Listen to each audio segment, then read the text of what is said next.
Exactly.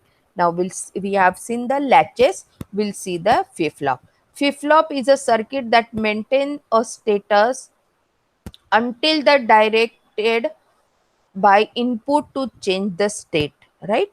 The basic flip-flop can be constructed using 4 NAND gate or 4 NOR gate also, or 2 NAND gate or 2 NOR gate also. It's depend upon that, right?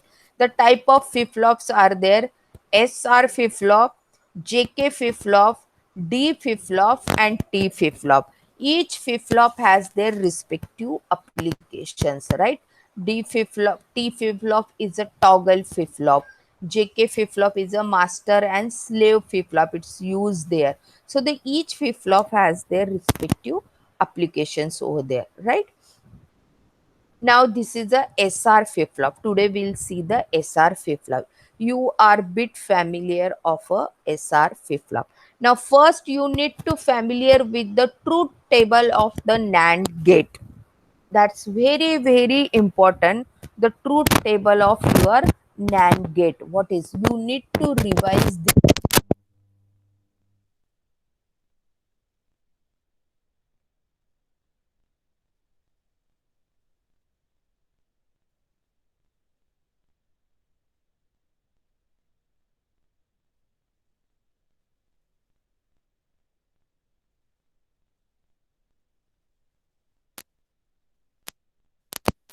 Are 1, then only your output is 1 in a AND gate. AND gate is just, NAND gate is just complement of AND gate. So what we can say, any one of the input is 0, your NAND gate output is 1, right? And all the inputs means both the inputs are 1, your output will be a 0. That you have to keep it in mind, right? Now we'll see the circuit of RS flip-flop, right? So as we have seen the status of that R and S, right? Qn and Qn plus 1. This is n plus 1 means it is the next stage, right? This is the first. So first we will consider this much part, right? S is equals to 0, R is equals to, right? S and R, and this is a clock pulse. I'll explain the clock pulse also, right? It's a level trigger. It's a clocks, right? It's a frequency clock, timing diagram. We can say that the timings.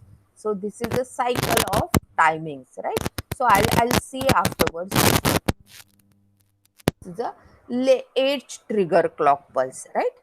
So now the S and R. If you are giving a S is equals to 0, R is equals to 0, right? And Q is equals to 0. Now here, Q is equals to 0. You need to keep it into the mind. So all three conditions are 0. What will be this? Clock is on. So this clock is 1. Right? So now 0, 1. What is the output of this end? Because we had seen that at any one input is 0, your output will be a 1. Clear? Your output will be a 1. So this is your 1, right? Here is also the 1. Clear? Right? Here is also the 1. Your output is 0. This output will be a 0, right? So what it has here, here 1, here 1. If both the inputs are 1, then only the output will be a 0 here. So that this q is 0, so q complement is equals to 1. So the q complement is 1 here. So now this is this also the output is 1, 1, 1, 0.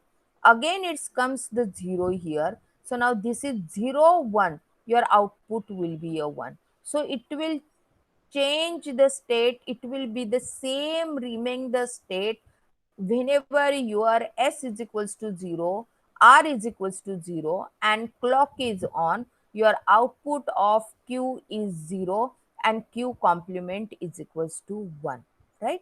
So now this will be a continuously carry on till your clock pulse are changing the clocks. Second clock pulse, your Qn plus 1. Third clock pulse, your Qn plus 2. Fourth clock pulse, your Qn plus 3. So whenever you are using a Qn plus 3, so you will use the previous input as Qn plus 2, right?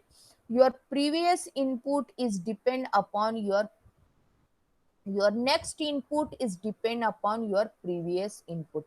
Now you can see the example is here.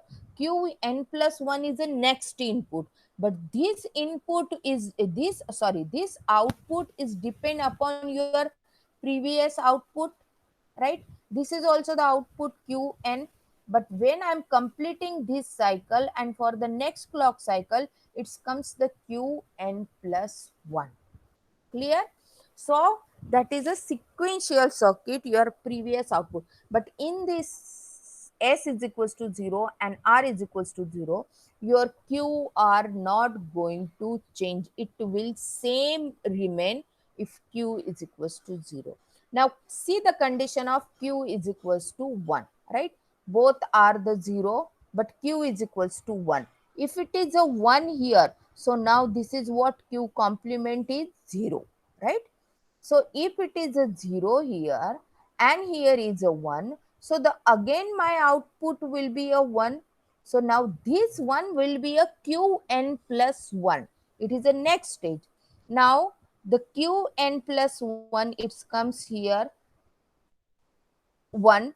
Again 1, 1. If both the inputs are 1, so the Qn plus 1 complement is equals to 0, right? It is equals to 0. Again it goes to the 0 here. So now 0 and 1, again Qn plus 2 is 1, and again 1 will come here. So 1 and this is 1. So the 1 1 0. So the Qn plus 2 complement is 0.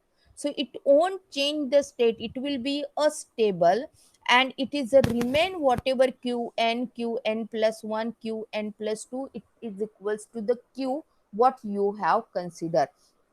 So now for this case, S is equals to 0, R is equals to 0, it is considered that it is no change output. It will be a constant output throughout your clock pulses. 1 clock, 2 clock, 3 clock, 4 clock, 5 clock, right?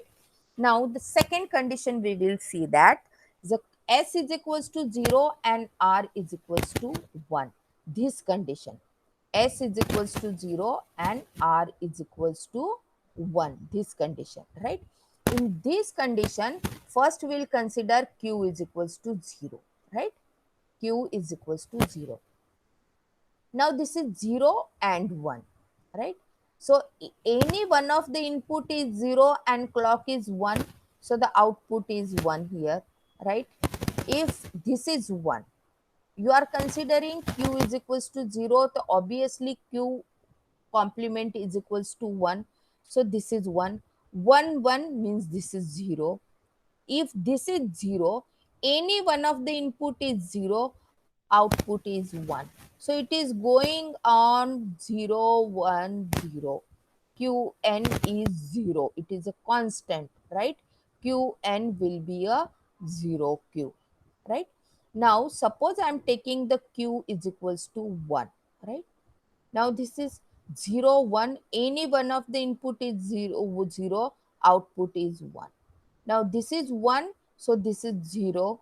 If this is 1 0, so your output will be a 0. So the previous Q is 1, but next Q n plus 1 is 0, right?